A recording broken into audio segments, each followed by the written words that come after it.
Bom dia! Quero saudá-los com o versículo que diz: Cria em mim, ó Deus, um coração puro e renova dentro de mim um espírito inabalável. Salmo 51, 10. Que essa realmente possa ser a nossa oração, o desejo do nosso coração. Que Deus crie em nós um coração puro e um espírito inabalável. Quero convidá-los a um tempo de oração. Bondoso Deus e Pai, graças te damos, Senhor, porque mais uma vez podemos ter este tempo de meditar na Tua Palavra, de ouvir a Tua voz, ó Pai. Venha com Teu Santo Espírito, Senhor, falar e moldar a nossa vida, moldar o nosso coração conforme o Teu querer e a Tua vontade. Este culto é para Ti, é para a honra e glória do Teu Santo Nome, e Tu és o nosso principal convidado. Assim oramos em nome de Cristo Jesus. Amém.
Primeiro domingo de Advento, tempo que as pessoas começam a se preparar para o Natal.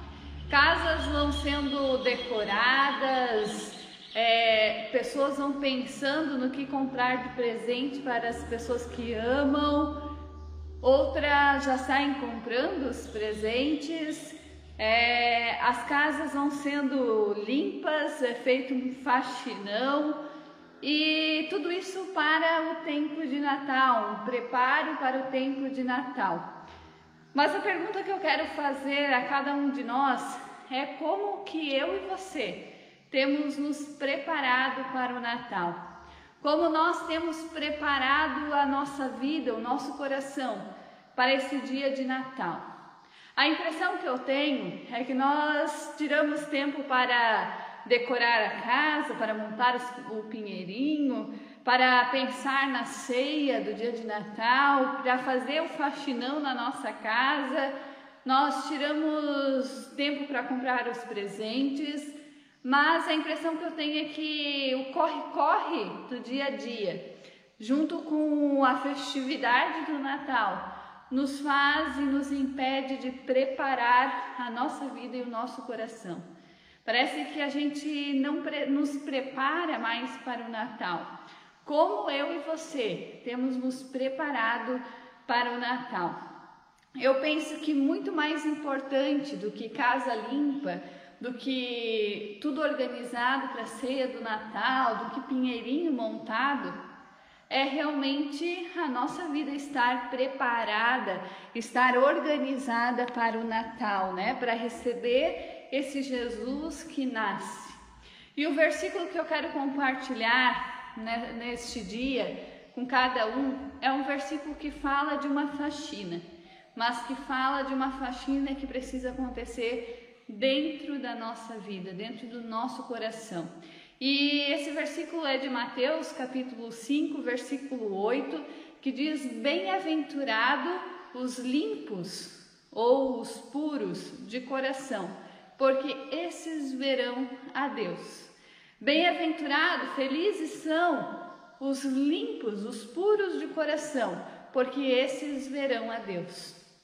Primeiramente, quando nós lemos esse versículo, nós podemos concluir precipitadamente que esse versículo fala de um coração limpo e que é muito fácil ter esse coração limpo. Às vezes a gente pensa que basta sermos pessoas boas, pessoas sem maldade, para termos um coração limpo. Mas nós precisamos entender e compreender esse versículo corretamente. Esse versículo não quer simplesmente falar do nosso coração, mas nós queremos entender ele num todo como era entendido na linguagem grega. Um coração limpo, ele abrange muito mais do que simplesmente um órgão do corpo humano.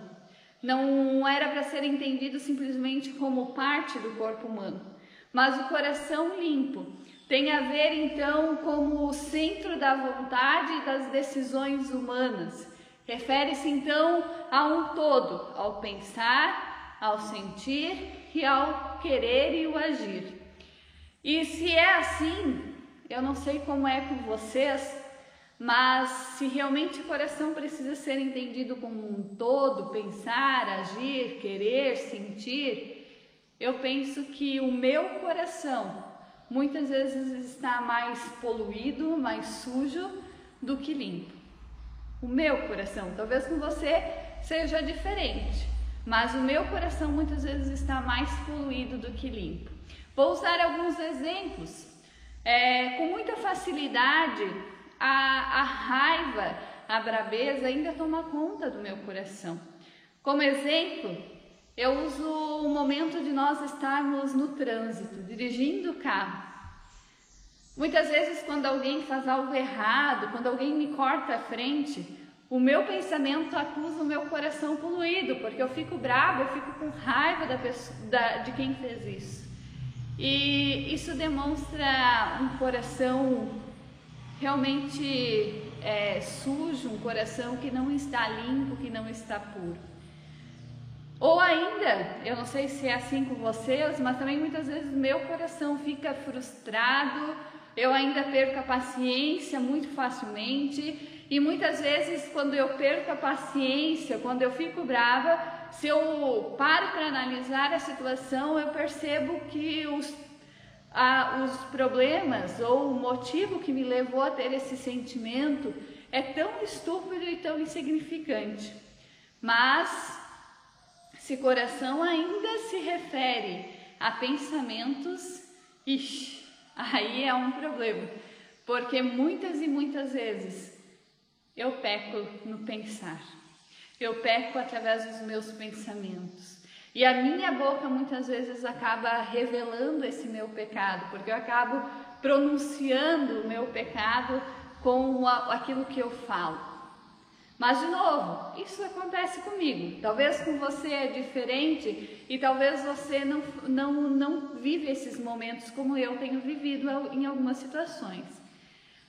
Mas talvez também você esteja se perguntando, tudo bem, mas como que eu consigo controlar toda essa situação? Como eu consigo fazer com que os meus pensamentos, que são tão ligeiros e tão automáticos, não sejam pensamentos pecaminosos que me levem a pecar? E daí Martinho Lutero resume algo de uma forma muito simples. Ele diz assim: você não pode impedir que um pássaro voe sobre a sua cabeça, mas você pode impedir de que ele faça ninho sobre a sua cabeça. Você não pode impedir, realmente não podemos. Não podemos impedir que os pássaros voem sobre a nossa cabeça, mas nós podemos impedir que eles pousem em cima da nossa cabeça e formem ninhos. Ou seja, o que Martinho Lutero está querendo passar através desta fala é que também não podemos nos livrar de sermos tentados, mas nós podemos lutar para não cairmos em tentação. Nós podemos lutar para que a gente não ceda à tentação do inimigo. Mas talvez você seja como eu e que diariamente luta para com um coração limpo, para ter um coração limpo, um coração puro. Luta para que as tentações que a gente não caia nas tentações. E diante disso, a pergunta que nós precisamos fazer é como nos tornar puros de coração. Como a gente consegue ou o que fazer para que o nosso coração seja um coração puro. E a primeira notícia que eu tenho que dar é que sozinhos nós não conseguimos tornar o nosso coração limpo. Apenas Deus é capaz de limpar o nosso coração. Mas para isso nós precisamos cair na real. Nós precisamos reconhecer os nossos erros, os nossos pecados. Reconhecer que nós realmente, como seres humanos, nós temos sim um coração que não é um coração de bondade, mas um coração de maldade, porque nós nascemos em pecado e nós precisamos ser transformados e moldados por Deus. O versículo que eu saudei é uma fala de Davi, um clamor de Davi. Davi, diante da sua vida pecaminosa, diante dos pecados que ele havia cometido, ele cai na real e ele reconhece que ele sozinho não consegue transformar a sua vida, que ele sozinho não consegue limpar o seu coração. E ele então clama ao Senhor dizendo: cria em mim, ó Deus, um coração puro e renova dentro de mim um espírito inabalável. Que essa também possa ser a nossa oração, que nós também possamos dizer: Deus, cria sim em mim um coração puro, limpa, transforma, quebra o meu coração, para que ele seja transformado e que ele seja criado com um coração novo, um coração puro. E diante disso, nós precisamos, além de orar, nós não podemos cruzar os nossos braços e não fazer nada. Deus precisa fazer o faxinão na nossa vida, mas algumas coisas também cabe a nós fazermos. E o que então cabe nós fazer? Primeiro, ter um coração contrito, ou seja, reconhecer e estar ciente de nossa condição espiritual, estar ciente dos nossos pecados e dos nossos erros. Um coração contrito é olhar para a nossa vida e realmente reconhecer que muitas vezes o nosso coração está cheio de impurezas, que nós precisamos de uma limpeza. Reconhecer que realmente nós falhamos, nós pecamos, e não procurar culpar alguém por causa do pecado que eu cometi, porque nós gostamos muito de fazer isso. Nós gostamos de culpar as pessoas por aquilo que eu cometi, né? Usar um exemplo: eu cometi adultério. Cometi adultério, mas porque o meu marido ou a minha esposa faltou com amor para comigo, então eu cometi o adultério. Estou tirando um pouquinho da minha culpa e colocando a culpa no outro para justificar o meu pecado, aquilo que eu cometi. E assim nós gostamos de fazer com tantos outros pecados que nós acabamos cometendo. Então, ter um coração contrito é realmente reconhecer: eu errei, eu pequei. Mas também não basta simplesmente reconhecer, e aqui está o segundo ponto, que é não só reconhecer o pecado, o erro, mas é preciso confessá-lo. E confessar o pecado para Deus é muito mais que simplesmente reconhecer o erro. Confessar é dizer para Deus: Deus, eu pequei contra ti e contra o meu próximo, contra o meu irmão. Derrama na minha vida da tua misericórdia. Eu preciso do teu perdão. E muitas vezes esse reconhecer o pecado também me leva a ir ao encontro do meu próximo e também pedir perdão. Também ter a reconciliação nos momentos e nas situações que realmente isso necessita. Então, não basta só reconhecer os pecados, nós precisamos também confessá-los. Nós precisamos dizer para Deus: Deus, eu pequei contra ti e contra o meu próximo. E daí eu lembro da história da mulher pega em adultério, né? Esta mulher que foi levada para Jesus para ser condenada à morte por apedrejamento. Jesus, diante daquela situação e daquela realidade, olha para eles e diz: quem não tem pecado, atire a primeira pedra. E as pessoas, ninguém atirou pedra naquela mulher, e quando viu, não tinha mais ninguém na sua volta, só Jesus e ela. E Jesus olha para ela e diz: vai e não peques mais. Teus pecados estão perdoados, vai e não peques mais. Da mesma forma, Jesus olha também para mim e para você. E quando nós reconhecemos o nosso pecado, quando nós confessamos os nossos pecados para Deus, Deus também olha para mim e para ti e diz: vai e não peques mais. Então a nossa luta constante é para que a gente não volte a cometer os mesmos erros, os mesmos pecados, porque senão nós barateamos a graça de Deus e achamos que nós sempre de novo podemos cometer o pecado, porque Deus é um Deus gracioso, misericordioso, e Ele vem ao nosso encontro e nos perdoa. Então, neste sentido, nós não podemos baratear a graça de Deus. E Deus olha para nós e diz: vai e não peques mais. Nós precisamos lutar contra as tentações, lutar contra o pecado, para que a gente possa buscar uma vida, um coração limpo, um coração puro. E não por último, e nem menos importante, nós precisamos clamar a Deus, para que Deus realmente faça a faxina no nosso coração, para que Deus realmente faça a limpeza do nosso coração. Nós temos que reconhecer que temos um coração impuro, temos que confessar os nossos pecados e temos que dizer: Deus, cria em mim um coração puro. Renova dentro de mim um espírito inabalável. Que assim possa ser o desejo do nosso coração. Que nós venhamos analisar a nossa vida e ver quais feridas, quais sujeiras precisam ser saradas e precisam ser limpas. Para que Deus transforme o nosso coração, para que Deus crie dentro de nós um coração puro e um espírito inabalável.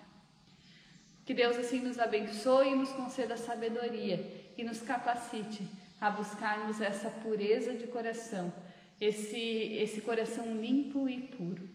Amém. Quero convidá-los, em resposta à palavra que ouvimos, a termos um tempo de oração. Bondoso Deus e Pai, graças nós te damos, Senhor, porque podemos clamar a Ti e pedir um coração puro, um coração limpo. Mas isso, Deus, nós queremos fazer reconhecendo os nossos erros, reconhecendo os nossos pecados e confessando eles diante de Ti. Queremos clamar: Senhor, tenha misericórdia de nós. Perdoa os nossos pecados e limpa, lava, constrói de novo o nosso coração, ó Pai. E nos conceda assim também sabedoria, Senhor. Sabedoria para que a gente realmente busque uma vida contigo, para que a gente busque essa pureza de coração, que a gente viva a Tua palavra e ande em conformidade com a Tua vontade, com a Tua palavra, para que a gente, a cada novo dia, com as nossas atitudes, com o nosso pensar, com o nosso falar, a gente demonstre esse coração puro, esse coração limpo. Que Deus assim venha, ó Deus, e derrame sobre nós da tua graça e da tua misericórdia. Assim, ó Pai, queremos entregar todas as pessoas que por algum motivo têm passado por dificuldades, seja por sofrimento, por dor, por perda, seja por alguma enfermidade. Bondoso Deus e Pai, tenha misericórdia e vai ao encontro de cada um. Assim, ó Deus, nós queremos também, diante de Ti, entregar este nosso dia e a nova semana. Vai conduzindo e cuidando da nossa vida, conforme é o Teu querer e a Tua vontade. E no mais, ó Deus, nós oramos a oração que Teu Filho nos ensinou, dizendo: Pai nosso que estás no céu, santificado seja o Teu nome, venha ao Teu reino, seja feita a Tua vontade, assim na terra como no céu. O pão nosso de cada dia nos dai hoje e perdoa-nos as nossas dívidas, assim como nós também perdoamos aos nossos devedores. E não nos deixes cair em tentação, mas livra-nos do mal, pois Teu é o reino, o poder e a glória para sempre. Amém. Que o Senhor te abençoe e te guarde, que o Senhor faça resplandecer o rosto sobre ti, que o Senhor sobre ti levante o seu rosto e lhe dê a paz. Um abençoado domingo, uma abençoada semana a cada um de nós. Amém.